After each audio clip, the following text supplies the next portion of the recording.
the Bhagavad Gita, chapter 2, verses 7 to 10.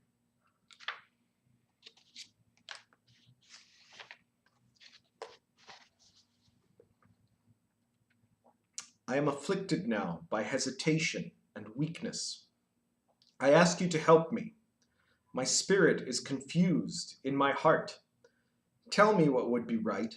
I am your disciple. I surrender unto you. Tell me what can be known.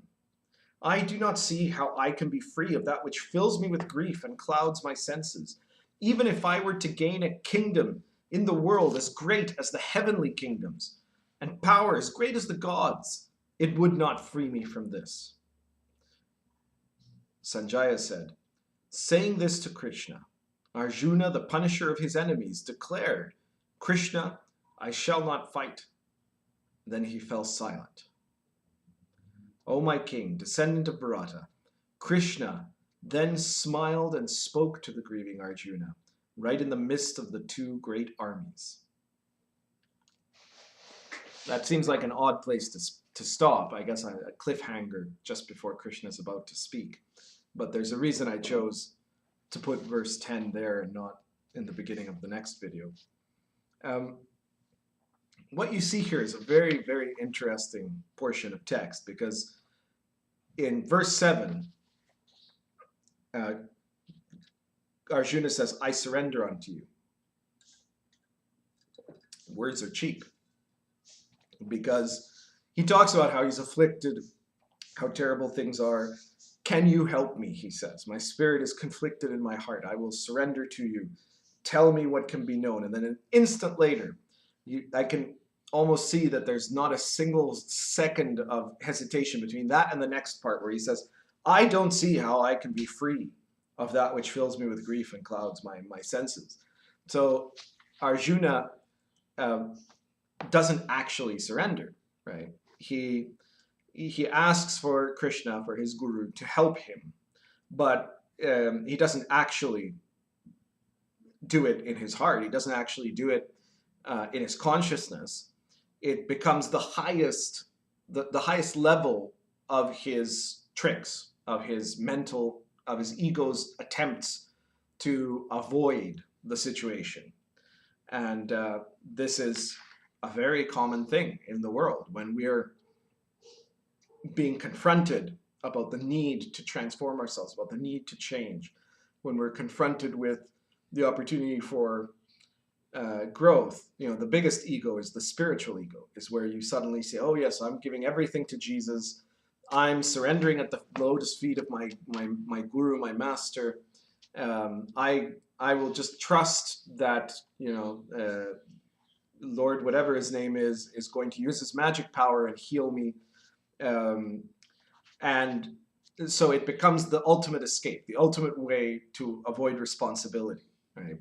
And you usually can't even do it, because, I mean, if it was real, it would be a real surrender, but it's not. So it's a conditional surrender. In the text, Arjuna says, I surrender completely to you. Tell me what can be known. And then a second later, he says, wait, but I don't see how I can be free of this, right? So it's not that he's really surrendering. He's just saying, do something magical, fix it, save me, because I can't change. I don't see how I can change. I'm not going to change, right? And then a moment later, he actually says, Krishna, I just won't fight. So it's the opposite of a surrender. It's not a surrender to his spiritual teacher. It's where he's using this idea of, yes, you're my great teacher, to try one last desperate attempt to reinforce his determination not to change, his determination to stick to what he has decided to do out of his reaction of fear and of limitedness and of smallness, and to stay into that small, tiny space that he wants to be in, because he's afraid of what happens if he grows, right? If he gets out of there. The second, he tells Krishna what he believes to be true, he's still trying to impose his vision of how things should be on reality. He's still trying to impose his persona's concept onto the world. So he's already decided also what he thinks is the right thing, right? To fight. So he's not asking to have his consciousness expanded. He's not asking to be shown another perspective. He wants Krishna to say, yeah, you know what? You're right. He wants the universe to say, yes, you are right. You're right. And everybody else, the entire creation is wrong. And things shouldn't be this way, right? And a lot of times we feel in our lives like things shouldn't be this way, right? We feel like we would think the world ought to run the way we imagine it should run, and I think everybody can relate to this idea, this temptation of wanting everything in creation to turn back towards us, this self-referencing thing, and say, okay, we're here for you. It's all about you and about what you want and about how you want things to be. So we're at your service, right? But of course, that's the ultimate delusion, the ultimate fantasy, the self-referencing fantasy. Everything comes back into you and you become this tiny little thing in a universe where you demand that everything revolve around you, right?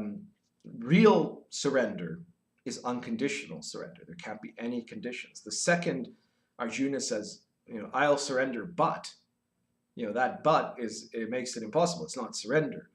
It's like saying you're a little bit pregnant. I mean, you're either pregnant or you aren't, right?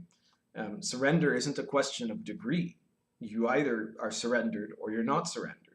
You can't surrender, but you can't partially surrender.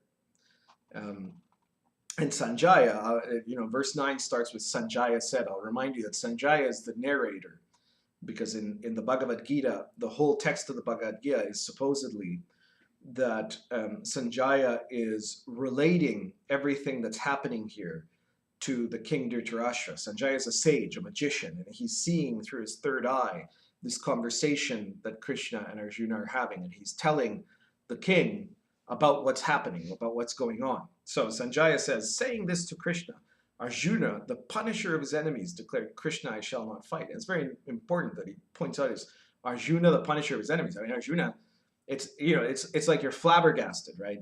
Sanjaya is stunned to see this in Arjuna, that he says that this guy, the punisher of his enemies, is saying, I'm not going to fight, right? But what does Krishna do? Well, the first thing Krishna does is he smiles. And this is because, in a way, Krishna knows that sooner or later, he's got him. He's got Arjuna. Because as much as Arjuna is resisting, he is still trying to bring out some deep, profound inner sincerity. He's still looking to Krishna. He's still saying, even though his surrender at this moment is not a real surrender, the intention of surrendering is somewhere in there because it has been expressed. What you express ends up becoming a key within you.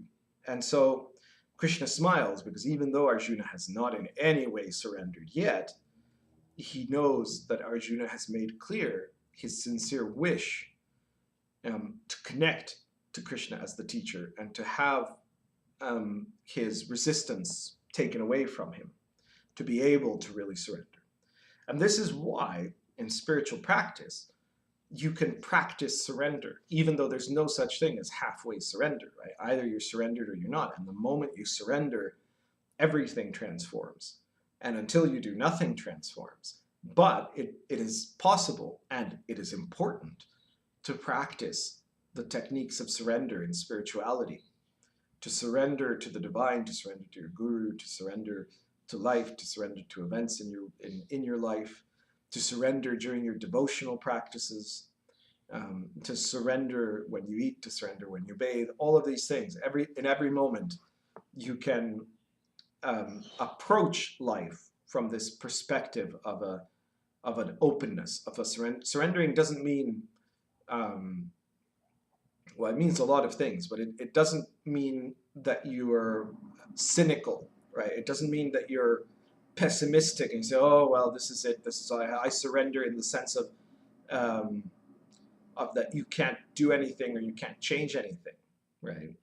It is surrender in the sense of being being open, trying to be open to reality, trying to be open to what actually is, what is actually in front of you.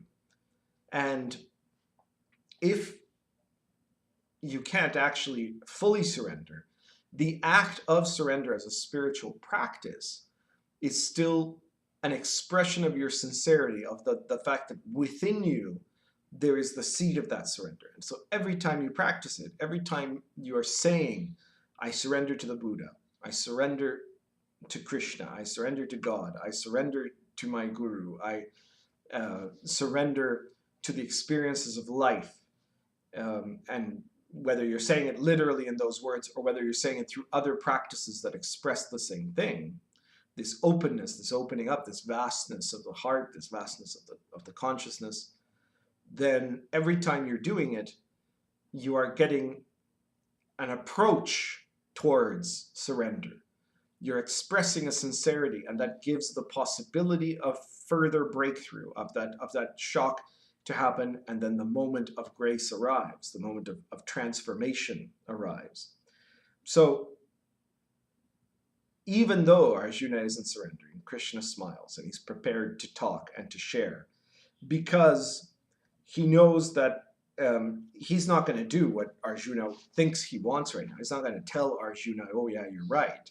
He's not going to mollycoddle him. Instead, though, he's going to present Arjuna with a reality that is completely outside what Arjuna's perspectives are until now. And he knows that when he can do that, that there will come a moment where the ideal combination of Krishna's shocking, transformative revelation and Arjuna's sincerity will interconnect. And at that moment, transformation will happen.